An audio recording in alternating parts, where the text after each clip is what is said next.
जय माँ दुर्गे, जय माँ अम्बे। आइए इस अंक में हम बात करते हैं एक दिव्य धुनी के बारे में। ये धुनी घर के वातावरण को शुद्ध बनाएगी, घर के वातावरण को सौम्य बनाएगी। कई बार हमारे मन में ऐसा होता है कि हमारे घर में बहुत सारी बीमारियाँ चल रही हैं, एक बीमारी आती नहीं, फिर दूसरी बीमारी आ जाती है, बीमारियाँ मानो जाने का नाम ना ले रही हों। घर का वातावरण भी कई बार तनाव युक्त लगता हो, घर में कई बार श्री समृद्धि का अभाव लगता हो, घर की रसोई में अन्नपूर्णा का मानो वास ना हो। हमारे घर के अंदर कई बार कोई ऐसी नकारात्मक चीज़ ने जन्म ले लिया है, या ऐसी नकारात्मक कोई चीज़ हमारे घर में मानो बस सी गई हो कि सब कुछ उथल पुथल हो रहा है। ऐसी स्थिति में कई बार हमें लगता है किसी की नज़र तो नहीं लग गई, कई बार लगता है घर के अंदर कोई बड़ा वास्तु दोष तो नहीं आ गया, कई बार लगता है घर के ऊपर किसी की कोई कुदृष्टि, कोई एक हाय सी तो नहीं लग गई। नाना भांति के विचार हमारे मन में कौंधते रहते हैं। आप जानते होंगे कि कई बार हमारे घर में कोई छोटे छोटे प्रयोग ऐसे होते हैं जो हम करते हैं और अपने घर के वातावरण को हम सुंदर बना सकते हैं, जिसमें एक धुनी का प्रयोग है। एक समय था, पुरातन समय था, घर घर में यज्ञ किए जाते थे और वास्तव में घर घर के अंदर बहुत प्रेम रहता था, घर का वातावरण अच्छा रहता था और हम लोग इतने बीमार नहीं रहते थे। आज का समय है कि बहुत सारी चीज़ें विलुप्त प्राय हो रही हैं, तो यज्ञ की जो धुनी होती है, ये यज्ञ का जो धुआं होता है और यज्ञ की जो ऊष्मा होती है, यज्ञ की जो खुशबू होती है, वो वास्तव में घर के वातावरण को शानदार बना देती है। उसी कड़ी में से एक है धुनी का प्रयोग। आप पहले कुछ सामान लिख लें, फिर मैं इसकी चर्चा आपको और अच्छे से समझा देता हूँ। आप लोग लिखें: भोजपत्र, जटामासी, अगर तगर, सरसों, गोघृत, कपूर और गूगल। अब जैसे गूगल है हार्ड फॉर्म में आएगा थोड़ा, अगर तगर ब्लैक सी लकड़ी होती है, ब्लैक वुड होती है, और जटामासी हो गया। तो जो चीज़ें हार्ड हैं उन्हें थोड़ा थोड़ा दरदरा कूट लें आप, इमाम जस्ते में या किसी भी चीज़ में, मिक्सी में नहीं, अगर तगर बहुत हार्ड होता है, मिक्सी ख़राब हो जाएगी। और दूसरी बात, या ये आपको कुटे कुटाए मिल जाएँ, थोड़े मतलब पतली सी फॉर्म में मिल जाएँ, छोटे छोटे कण के रूप में मिल जाएँ तो ले आएँ बाज़ार से।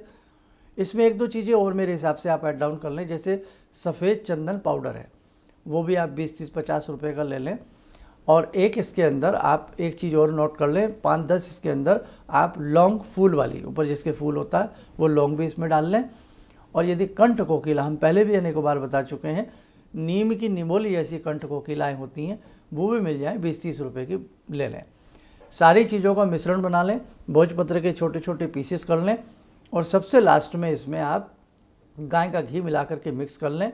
और फिर यदि कपूर है, या तो जिस समय धुनी दें उसी समय कपूर जला लें इसमें मिला करके, नहीं तो पहले से भी थोड़ा सा कपूर को चूरा सा बना करके मिश्रण में मिक्स कर लें।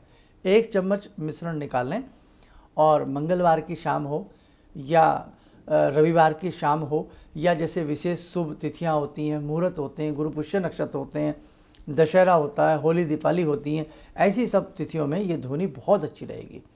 मनी मन इस धुनी को देते समय अपने इष्ट मंत्र को जपें, गुरु मंत्र को जपें, या आप भगवान शिव का, भोलेनाथ का मंत्र जपें, हिरिम नमः शिवाय हिरिम, हिरिम नमः शिवाय हिरिम। धुनी आपने गोकंडे के ऊपर इसको प्रज्वलित कर लेना है, गाय के उपले के ऊपर। गाय का उपला ना मिले तो कपूर से, किसी भी चीज़ से इस धुनी को थोड़ा सा अध जला जाए, मतलब पूरा उसको नहीं एकदम जला देना है किसी भी चीज़ से। अब थोड़ा सा कम जलाओगे तो उसमें से धुनी नेचुरल निकलेगी। और बिल्कुल ही आप उसको लकड़ी से या गाय के कंडे के ऊपर बिल्कुल ही कंडा जला करके रखोगे तो वो धुनी अच्छे से काम नहीं करती है।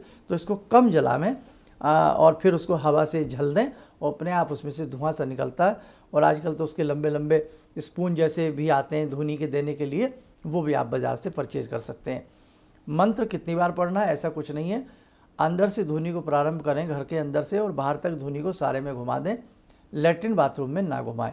भावना ये रखें कि मेरा घर शुद्ध हो रहा है, हर प्रकार की अला से, बला से, कुबला से, डाकनी से, साकनी से, हाकनी से, किसी नज़र से, हर चीज़ से मेरा घर शुद्ध हो रहा है। सेकंड बात, हम इन चीज़ों को भी नहीं मानते हैं तो केवल दिमाग में रखें कि एक इसमें देसी द्रव्य हैं, गूगल है, पेड़ों का गोंद टाइप होता है ये, साथ में अगर है, तगर है, भोजपत्र है, लौंग है, सारी चीज़ें शुद्ध हैं ये।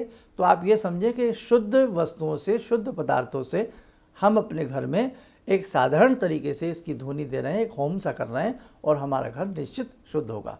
और वास्तविकता है, घर के अंदर एक छोटी सी अगरबत्ती भी जला दो ना तो घर के अंदर महक हो जाती है। तो जब इन विशेष प्रकार के द्रव्यों को मंत्र पूरित करके हम घर के अंदर इसकी ध्वनि देते हैं तो हमारे घर का वातावरण भी अच्छा होगा। और ये ध्वनि कोई भी प्रयोग में ला सकता है, ऐसी कोई बात नहीं है। इस ध्वनि को आप प्रतिदिन भी संध्या के समय या प्रातःकाल के समय दे सकते हैं। इस ध्वनि को अपने घर में, अपने व्यापार स्थल में, अपनी दुकान में, अपने किसी भी कार्यस्थल में इस ध्वनि का आप प्रयोग कर सकते हैं। ध्वनि की जो राख बचे, जब वो बिल्कुल ठंडी हो जाए तो किसी गमले आदि में, प्लांट आदि में उसको डाला जा सकता है, कोई ऐसा वहम नहीं है। आप एक बार ये करके देखें, कुछ दिन इस ध्वनि का प्रयोग करें, आपको स्वयं में अपने घर का वातावरण अच्छा नज़र आने लगेगा। और घर के अंदर जो छोटे छोटे कीटाणु होते हैं, विषाक्त कीटाणु होते हैं, वो इस ध्वनि के प्रभाव में आकर के नष्ट हो जाते हैं।